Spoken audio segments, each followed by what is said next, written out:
안녕하세요. 부동산 아저씨입니다. 오늘은 대지 지분에 대해서 한번 여러분들과 공부해 보도록 하겠습니다.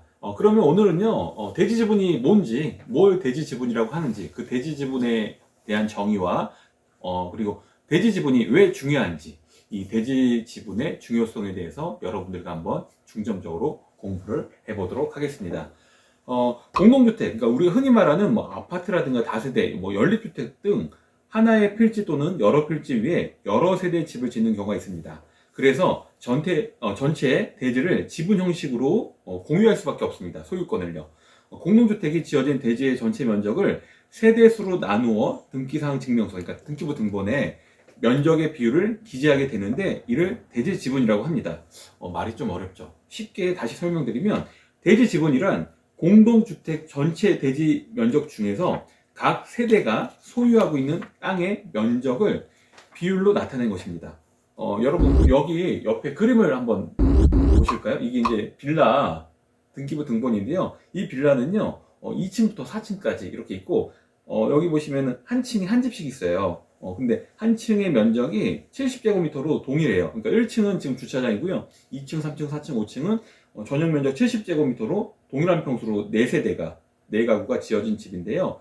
여기 보시면은 중간에 보시면 대지권이 나오는데 이 땅이요 몇 평이냐면 119.3제곱미터로 나오거든요.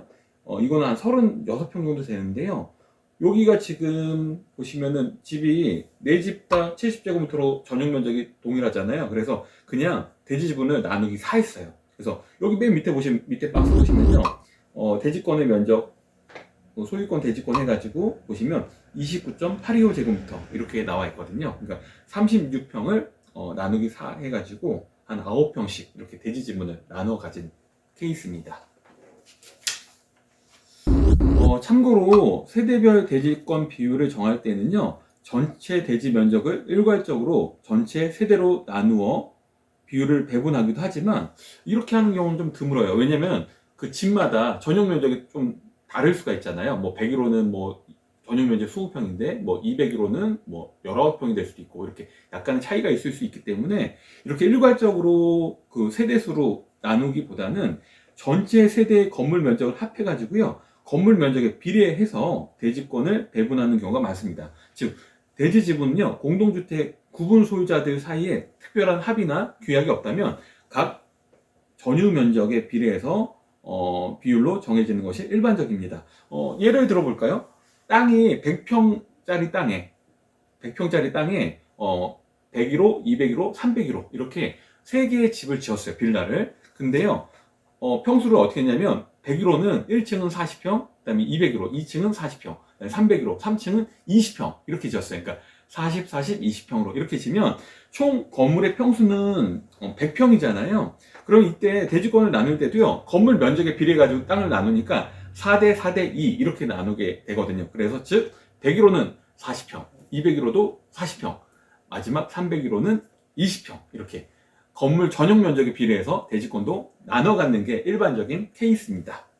그러면요. 우리가 대지권이 뭔지, 대지 지분이 뭔지 이렇게 한번 알아봤는데요. 왜 대지 지분이 중요한지 그 이유에 대해서 한번 공부해 보겠습니다. 재개발, 재건축 예정지 안에 포함되어 있는 노후 빌라라고 하면요. 무조건 건물의 면적보다 대지 지분이 넓은 게 좋습니다. 왜냐면요. 사업이 진행되면 주택별로 감정평가를 하는데요. 이때 평가 금액이 높게 나오려면 땅이 커야 되거든요. 땅이 크면 그만큼 평가 금액이 높게 나올 수 있거든요. 감정평가는요. 위치, 건물의 면적, 대지의 면적, 그다음 최근 거래 시세 등 여러 가지 요소를 종합해서 평가하게 됩니다. 그런데 건물은요. 재개발, 재건축 지역이잖아요. 그럼 대부분 노후됐어요. 오래됐단 말이에요. 그러면 시간의 흐름에 따라서 감가상각으로 인해서 제대로 된 가격을 평가받기는 어렵습니다. 거의 뭐 헐값이겠죠.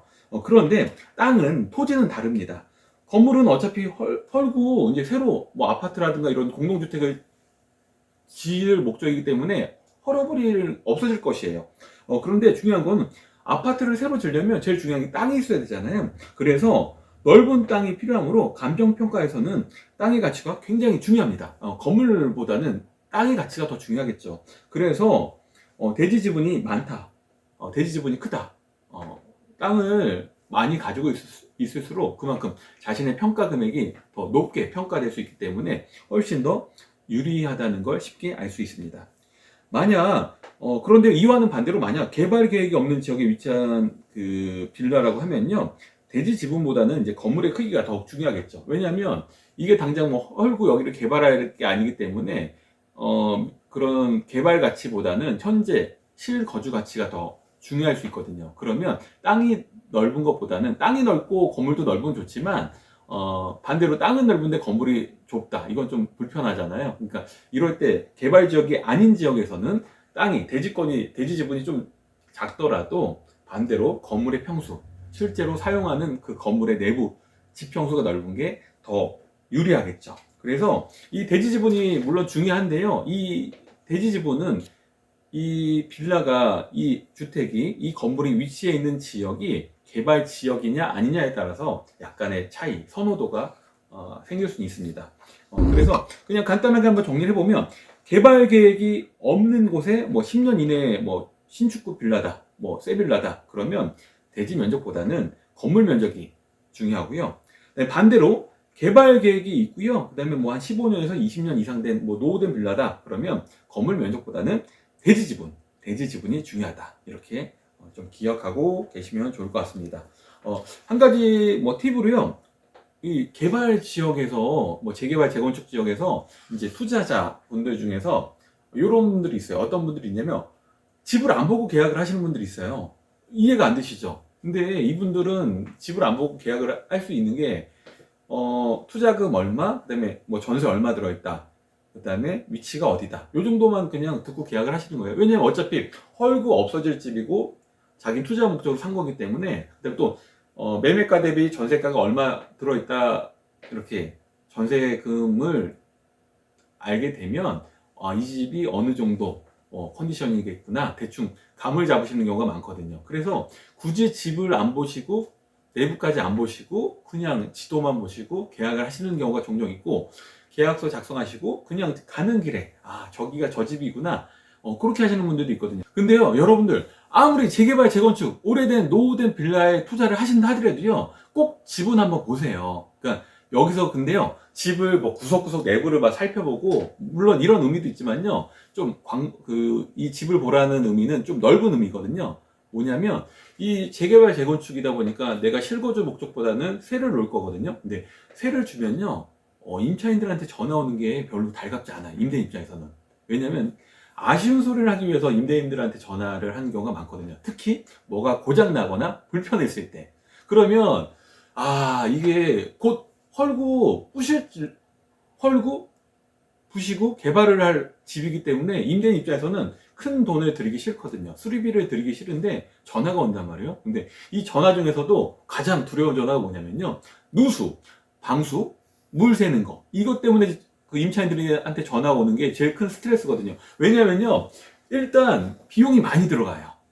누수, 방수, 물 한번 새면요, 돈이 많이 들어가고, 또 문제가 뭐냐면요, 피곤한 게 아무리 전문가가 투입된다 하더라도요, 한 번에 찾아내는 경우가 좀 드물어요. 그래서 한 번에 못 찾아낼 경우도 많다. 그래서 그 설계하시는 사장님이 두 번, 세 번 오는 경우도 있거든요. 그럼 매번 그 스트레스를 겪어오지 않으신 분들은 모르세요. 그러니까 뭐 간단하게 뭐 벽지가 뭐 도배지가 훼손됐다, 뭐 등이 나갔다, 이런 건 간단해요. 근데 물이 샌다, 이거는 굉장히 좀 심각하거든요. 그래서 여러분들 집을 사실 때는요, 특히 이런 오래된 빌라, 노후주택을 사실 때는요, 내부를 안 보신다 하더라도요, 외부는 꼭 보세요. 외부, 그러니까 그 벽면을 이렇게 쭉 보시면서, 훑어보시면서, 외관을 보시면서 뭐 벽면에 크랙, 뭐 금이 간 부분이 있는지 없는지, 그런 거 한번 살펴보시고요. 그 다음에 가장 중요한 거, 기본이고 가장 중요한 건 뭐냐면, 옥상에 꼭 한번 올라가 보세요. 옥상에 올라가셔가지고 그 방수가 잘 돼 있는지, 그다음에 혹시라도 그 방수 공사 해놓은 그 부분이 뭐 크랙이 가거나 깨진 부분이 있는지, 그다음에 그 천장 지붕이 지붕 바닥이 900, 그러니까 이 기울기가 안 맞아가지고 물이 뭐 빗물이 고여 있다거나 뭐 이런 부분이 있는지 없는지를 한번 살펴보세요. 그래서 이런 내부는 보셔야죠. 집을 사시는데 내부도 보시고요. 그리고 반드시 내부만 보실 게 아니라 외부도 이렇게 외벽에 크랙이 갔는지 옥상의 방수는 문제가 없는지 한번 확인해 보시면 여러분들 나중에 새 놓으시고 집 관리 하시는데 분명 도움이 되실 거라 생각합니다. 오늘은 이렇게 대지 지분에 대해서 한번 같이 공부해 봤습니다. 여러분들께 도움이 되는 영상이었으면 좋겠습니다. 오늘 공부는 여기서 마치겠습니다. 감사합니다.